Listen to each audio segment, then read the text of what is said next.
I love Call of Duty esports, but honestly, it has a lot of problems. So, since the inception of the Call of Duty League, or the CDL as it's more commonly known, during the Modern Warfare 2019 season, there have just been a myriad of issues. Now, in fairness, some of these were not entirely the League's fault because, well, to be honest, I don't think they could have entirely predicted a global pandemic happening months into their maiden year. However, I want to discuss the issues which the CDL could do more about, with the first of these being the most important in my humble opinion. So the first issue is challenges slash tier 2. So since the CDL was established, it has been a franchise league, meaning that at the start you had to pay a whopping $25 million to field a team at the highest level of Call of Duty.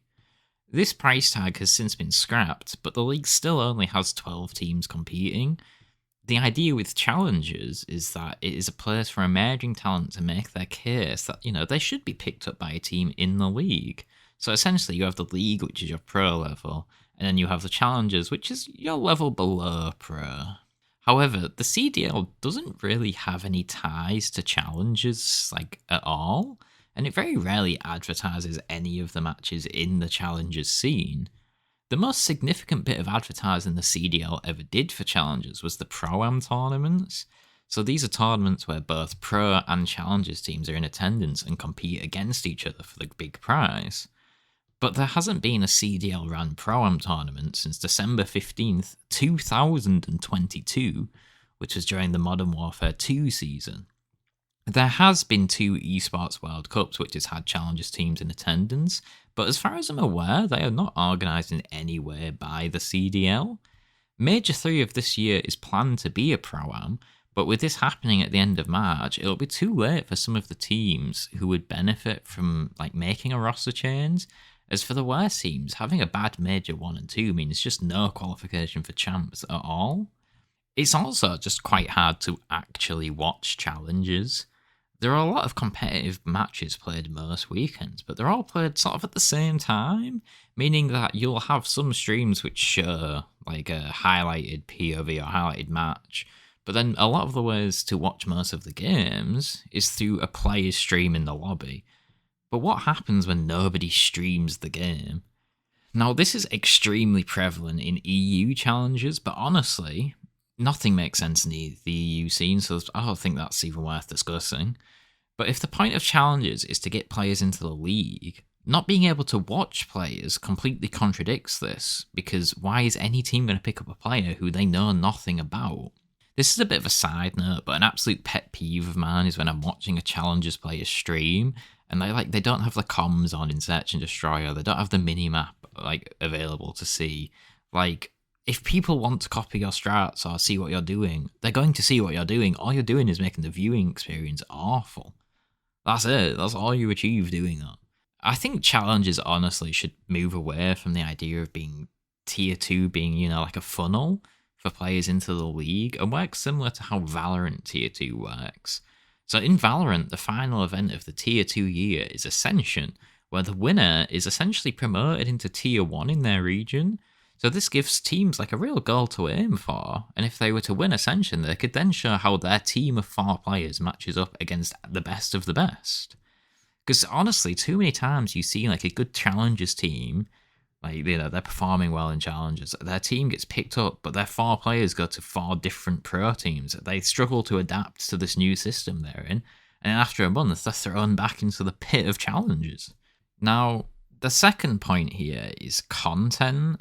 And when I say content, I don't mean content produced by the players, although I think you could have a very long conversation about how the pros don't really make enough content. What I mean specifically is how many matches and games there are in a year, and sort of the overall quality of them. So currently, right now, we are in the middle of a 3 to 4 week Christmas break, which means although the qualifiers for Major 1 started on December 5th, the actual major doesn't start until January 29th, which is nearly 3 months after the game came out. Previous years had some earlier events to sort of capitalise on the hype of a new game release, which, makes perfect sense as there are more eyes on the game, meaning more potential new viewers and fans. Honestly, the schedule for the CDL is so poor. Major 1 consists of 7 qualifying matches for seeding, and then the actual tournament itself. Now, we're going to use Optic as an example here, because they're looking very good. Let's say Optic were to win the major from winner's side, so they would have played their 7 online matches, and then 4 matches on LAN. That's 11 total matches in a split. With the majority of these matches lasting like 30 to 40 minutes, you're actually sort of looking at like 6 to 8 hours of competitive gameplay in like a month. There just aren't enough matches played for fans to get truly invested in like the narratives of the season. The pressure at the first 2 majors is actually like insane. If you don't perform well, the whole season is just over because you are more than likely just not going to qualify for champs. This completely eliminates the idea of like a Cinderella story, which we've had in COD before, like World War II year, Evil Geniuses won the biggest event of the year as underdogs. Like nobody would have said they were like the favourites going into it. Now, Major 2 this year has a round-robin style qualification, meaning that every team plays every other team once, which I think is good, but then it's like they have to ruin it. They have to go, actually, only 10 teams can go to the event, so the first event in the UK in years won't have every single team in attendance. Like, it's genuinely baffling. It's just the league adding artificial importance to online qualifiers. I don't think many fans want to attend events where there are less teams and therefore less matches played. Like, you're paying hard-earned money to not see all the teams in the league.